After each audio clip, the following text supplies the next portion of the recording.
सबसे important question यही है। एक क्वेश्चन और होता है 1/1 माइनस 10x, सेम क्वेश्चन है, सेम मेथड है। सबसे इंपॉर्टेंट है टी लेट करने में, बोर्ड में बार बार रिपीट होने वाला क्वेश्चन ये है, और हो सकता है इसी बार यही क्वेश्चन आपको मिल जाए टी लेट करने वाली एक्सरसाइज में, एक्सरसाइज नंबर 2 में।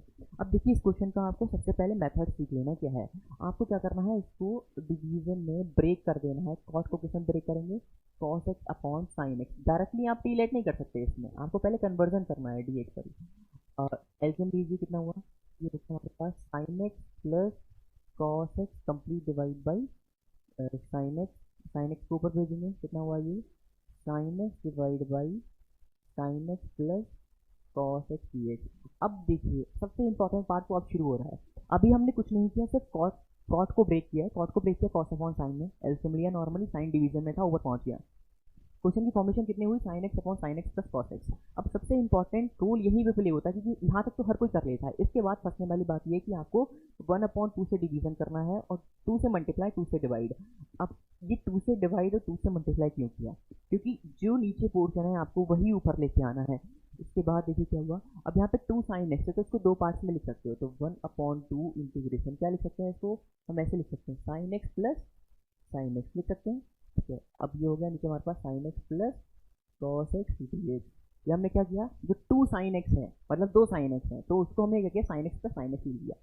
अब इसके बाद 1/2, आप नीचे देखेंगे साइन का नीचे टर्म था, हम ऊपर साइन का ले आए, रह कौन गया है, कॉस का। इसका मतलब कॉस भी ऊपर होना चाहिए। तो आप क्या करेंगे, अगर हम किसी नंबर को ऐड करते हैं, हमने कॉस ऐड कर दिया, ठीक है, आप जब किसी नंबर को ऐड करते हैं तो वो सब्ट्रैक्ट करना भी कंपलसरी है।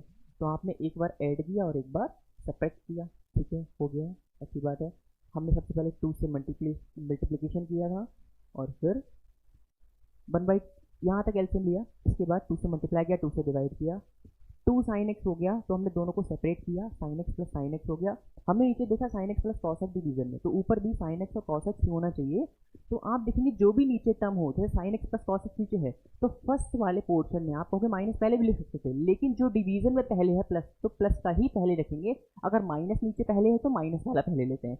इसका मतलब जो डिवीजन में, डिवीजन से ही सारा इंपॉर्टेंट पार्ट है, जो डिवीजन में पहले है आपको ऊपर भी वही पहले फॉर्म करना है। मतलब sine X plus cos X नीचे है तो ऊपर भी sine X plus cos x होना चाहिए, बाद में sign X minus cos x plus करेंगे। क्यों करते हैं ऐसा, 1/2 तो ब्रैकेट में लिखिए, दोनों पार्ट्स को सेपरेट करिए, कितना हुआ ये sine X plus cos X divide by sine X plus cos X D X. अब हम करेंगे इसका पार्टीशन अलग। ये कितना हमारे पास, sine X minus cos X divide by, ये हो गया sine X plus cos X D X. हमने दोनों पार्ट्स में ब्रेक किया, इसको 2 पार्ट्स में, मतलब इस वाले पोर्शन को अलग किया, इस वाले पोर्शन को अलग लिखा, दोनों का इंटीग्रेट अलग अलग कर देंगे। क्यों, क्योंकि ये सिंपली कैंसिल हो जाता है, टर्म्स कैंसिल हो गया। 1/2 इंटीग्रेशन ऑफ 1 डी एक्स, यहाँ पे कितना बचा, कांस्टेंट बचा सिर्फ, और कुछ भी नहीं बचा, सिर्फ कैंसिल हुआ, 1 बचा है। अब बाकी यहाँ पर पोर्शन लिखिए। अब यहाँ पे सिस्टमेटिक वे से करेंगे हम टी लेट करने वाली एक्सरसाइज, तो उनका भी इंपॉर्टेंट रोल होगा थोड़ा बहुत। आप किसको टी लेट करेंगे इसमें से, ध्यान रखिए, जब भी 1/1 प्लस कॉट एक्स या 1/1 माइनस टेन एक्स का क्वेश्चन हो तो उसमें आपको डिवीजन वाले को ही टी लेट करना है। अगर आप इसको टी लेट करेंगे, ठीक है, हमने टी लेट किया तो डी टी हो गया यहाँ पर। बाकी देखिए, अगर आपने sign X plus cos x को टी लेट किया है तो ये क्या होना, साइन एक्स का डेरिवेटिव कॉस एक्स और कॉस एक्स का derivative minus sine x D x. आप क्या करेंगे, आपकी वैल्यू तो आ गई है, कॉस एक्स आया, साइन एक्स आ गया, ठीक है, माइनस कॉमन ले लें, माइनस कॉमन ले लेंगे तो ये कितना हो जाएगा आपके पास, sine X minus cos X हो जाना है। Sine X minus cos X हो गया, तो sine X minus cos X D X को आपने क्या लिख दिया, डी टी वाला पोर्शन लिख दिया, लेकिन कैसा आना है, माइनस, तो 1/t। अब इंटीग्रेशन कर देंगे, 1/2 एक्स कॉन्स्टेंट का integrate, x plus 1/t log t और फाइनली प्लस कांस्टेंट, आपका इंटीग्रेशन हो गया। लेकिन अभी कंप्लीट नहीं हुआ है, यहाँ तो x के टर्म्स है, क्योंकि ये x के रिस्पेक्ट में कर रहे थे डेरिवेटिव, से कांस्टेंट का इंटीग्रल x हो गया।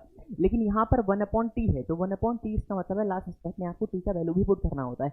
t का वैल्यू हमने कितना लेट किया था, जो भी डिवीजन में हुआ वही ले लो t का value, sign X plus cos x का मतलब वो किसका वैल्यू हो गया, t का वैल्यू हो गया। तो आपका आंसर कितना हुआ, log sign X plus cos x plus constant. 1/2 से आप चाहे तो मल्टीप्लाई भी कर सकते हैं या फिर उसको बाहर भी रख सकते हैं। तो ये इंपॉर्टेंट क्वेश्चन है। सेकंड इंटीग्रल की सेकंड एक्सरसाइज में सबसे ज्यादा इंपॉर्टेंट क्वेश्चन यही है, 1/1 प्लस कॉट एक्स, या सेकंड पार्ट भी है इसका 1/1 माइनस 10x। दोनों बहुत ही ज्यादा इंपॉर्टेंट क्वेश्चन है, सेम मेथड अप्लाई हो रहा है, कुछ भी नहीं करना आपको, स्टेप बाय स्टेप देख लें। सबसे पहले क्या किया, कॉस को डिवाइड करेंगे, cos x upon sine x में। इसके बाद नॉर्मली आपको क्या करना है, एलसीएम ले लेना है, कुछ भी नहीं किया, एलसीएम लिया, यहाँ तक हर कोई सॉल्व कर सकता है। लेकिन हमने देखा कि साइन एक्स और कॉस एक्स नीचे दोनों है, तो ऊपर भी आपको साइन एक्स और कॉस ही फॉर्म करने हैं। तो आपने क्या किया, 2 से मल्टीप्लाई किया, 2 से डिवाइड किया। 2 से मल्टीप्लाई इसलिए क्योंकि आपको 2 साइन एक्स को sign X plus sine x लिख सकते हैं, तो हमने उसको sign X plus sine x लिख दिया है। अब साइन एक्स का पोर्शन तो कंप्लीट हुआ, लेकिन कॉस एक्स का पोर्शन अभी भी बाकी है, तो क्या करेंगे, प्लस कॉस एक्स करेंगे, माइनस कॉस एक्स रखेंगे। जब भी इस तरह के क्वेश्चन आए हमेशा ध्यान रखिए, जो भी आपको डिवीजन में हो वही आप ऊपर फॉर्मेशन करेंगे। इसका मतलब sine X plus cos X नीचे है, तो ऊपर भी sine X plus cos X ही होना चाहिए। फिर आपको क्या करना है, जो भी अगर आपने प्लस किया तो माइनस करेंगे, और माइनस वाले टर्म्स को हमेशा बाद में रखना होता है। इसके बाद ये तो कैंसिल हो गया, पोर्शन कितना रह गया, 1। अब यहाँ पे इंपॉर्टेंट रोल बस इतना है कि आपको जो भी डिवीजन में हो, जैसे ऊपर माइनस है नीचे प्लस है, तो आपको प्लस वाले फैक्टर को ही टीलेट करना है, या फिर जो डिवीजन में हो, जैसे डिवीजन में कौन है, sine X plus cos x, तो आपको डिवीजन वाले को ही टीलेट करना है। ऑटोमेटिक अपने आप ऊपर वाली वैल्यू dt में कन्वर्ट हो जाती है, मतलब जो भी sine X minus cos x dx है वो अपने आप dt में कन्वर्ट हो जाती है। ये क्वेश्चन ऐसे ही फॉर्मेशन होती है, इसीलिए वो कुछ करना नहीं। 1/t इसको लिख सकते हैं हम डायरेक्टली, इंटीग्रल कितना हुआ log t, और लास्ट स्टेप में आप t की वैल्यू पुट कर सकते हैं। ठीक है, आइए सर, थैंक यू।